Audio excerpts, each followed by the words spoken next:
Meteorologist Amy Madsen joining us now with the check on the forecast. And of course, we wish all those teams heading down south the best. Exactly. Staying safe out there, helping people as they can. And it's going to be a serious situation. Yeah. It's a reminder that this tropical season is far from done. So we're going to have to keep an eye on things. But back here, closer to home, well, we're dealing with wet weather, and eventually we'll talk about that tropical rainfall that Helene could bring us. But there's a view of this now hurricane as it has really gained that strength and really started to get that classic shape of a hurricane. It's got its center of circulation here just off of the Yucatan Peninsula. All of this orange and red indicates that strong center that it's starting to develop now as it emerges into the Gulf of Mexico. And there you have it, folks. Hurricane warnings are up along the coastline of Florida as this tropical system is expected to impact the state down there. And here we go, folks. Through the rest of today until Wednesday, it is expected to gain more strength. And by the time it is making landfall on Thursday, it's expected to be at least a Category 3 hurricane impacting the Big Bend of Florida there by Thursday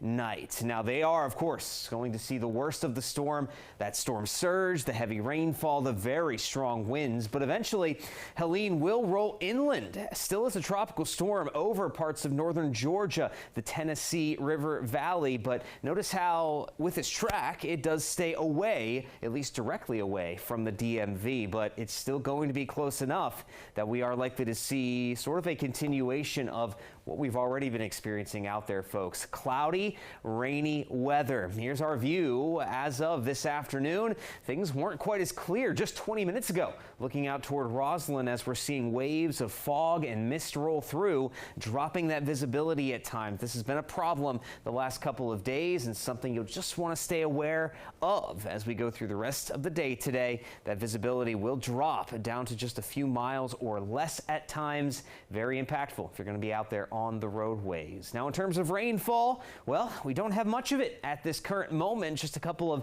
batches of those showers in northern Virginia, parts of West Virginia. But relatively speaking, any steadier rainfall, it is giving us a brief break here as of this hour, but the larger extent of this storm system is still lingering not too far away, just off to our west. Look at all this rainfall stretching through central West Virginia, western Pennsylvania.